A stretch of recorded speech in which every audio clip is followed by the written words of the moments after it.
হঠাৎ করে মিষ্টি খেতে ইচ্ছে করলে কিংবা বাড়িতে হঠাৎ অতিথি চলে আসলে মাত্র 5 মিনিটে তৈরি করে নিন পাউরুটি ও দুধ দিয়ে দুনিয়ার সব থেকে মজাদার মিষ্টি ব্রেড মালাই রোল। নমস্কার বন্ধুরা, অসীমাস কিচেনে আবার একটি নতুন রেসিপিতে আপনাদের সবাইকে স্বাগত জানাই।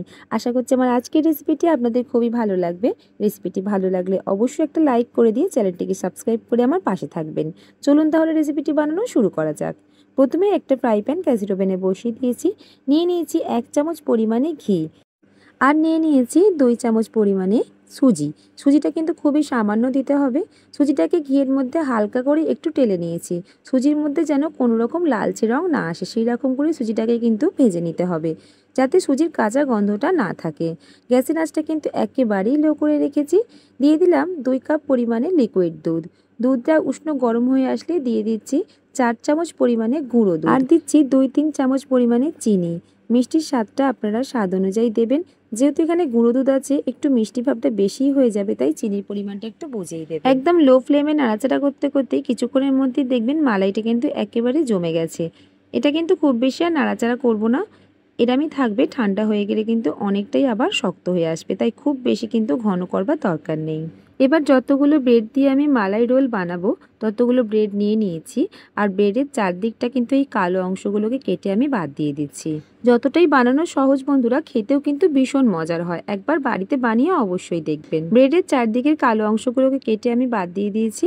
এবার একটা ব্রেড নিয়েছি আর এই ব্রেডটাকে আমি হালকা করে একটু বেলে নেব। এই একইভাবে আমি সব ব্রেডগুলোকেই কিন্তু বেলে নিচ্ছি একই সঙ্গে। দেখুন, সব ব্রেডগুলোকে বেলে নিয়েছি। যতগুলো আমি মালাই রোল বানাবো ঠিক ততগুলোই ব্রেড নিয়েছি আর সবগুলোকে একই সঙ্গে বেলে নিয়েছি। এবার একটা ব্রেড এইখানে নিয়ে নিলাম থালার মধ্যে আর আগে থেকে যে আমি স্টাফিংটা বানিয়েছিলাম সেটা এক সাইডে এইভাবে দিয়ে দিলাম। একটু বেশি পরিমাণে দিলাম, তাহলে খেতে কিন্তু বেশ ভালো লাগবে। এবার 2 হাতে করে আলতো হাতে এইভাবে একটু মুড়ে দিতে হবে। খুব সহজে কিন্তু এটা আটকে যাবে, কোনো অসুবিধাই হবে না, যেহেতু পুরটা রয়েছে গায়ের মধ্যে লেগে। এই যে একটা এইভাবে আমি তৈরি করে নিয়েছি আর একইভাবে সবগুলোকেই বানিয়ে নেব। বানানো কিন্তু বন্ধুরা খুবই সহজ, খুব সহজেই বানানো হয়ে যায় আর খুব কম সময় লাগে। খুব কম সময়ের মধ্যে আপনারা এই এত সুন্দর ব্রেড মালাই রোলটা বানিয়ে নিতে পারবেন। ব্যাস, এখানে সবগুলোকে বানিয়ে নিয়েছি। এবার একটা কড়াই গ্যাসের ওভেনে বসিয়ে নিলাম। দিয়ে দিচ্ছি এখানে 500 গ্রাম পরিমাণে লিকুইড দুধ।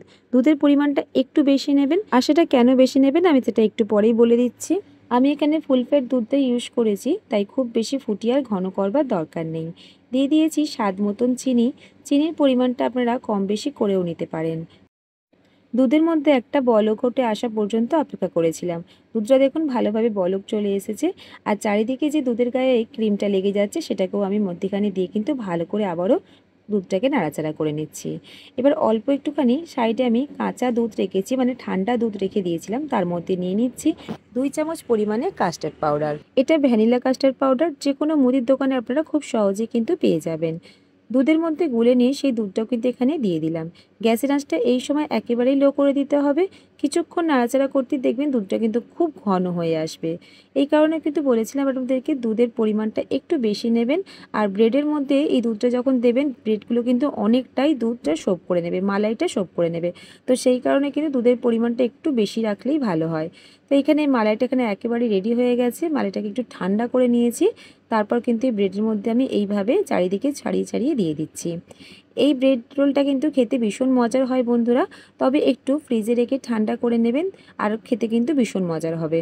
আমি একটু করে পেস্তা বাদাম আর আমন্ড বাদাম কুচি দিয়ে দিলাম এখানে। এটা দেখতেও ভালো লাগবে, খেতেও ভীষণ ভালো লাগবে। তাহলে আজকের আমার রেসিপিটি আপনাদের কেমন লাগলো অবশ্যই কমেন্টের মাধ্যমে জানাবেন। যদি আমার চ্যানেলে নতুন বন্ধু হয়ে থাকেন অবশ্যই চ্যানেলটিকে সাবস্ক্রাইব করে নিয়ে আমার পাশে থাকবেন। পাশে থাকা বেল আইকনটি অবশ্যই প্রেস করবেন, তাহলে যখন নতুন কোনো ভিডিও আপলোড করব সর্বপ্রথম আপনাদের কাছে পৌঁছে যাবে। আজকের মতন তাহলে আসি।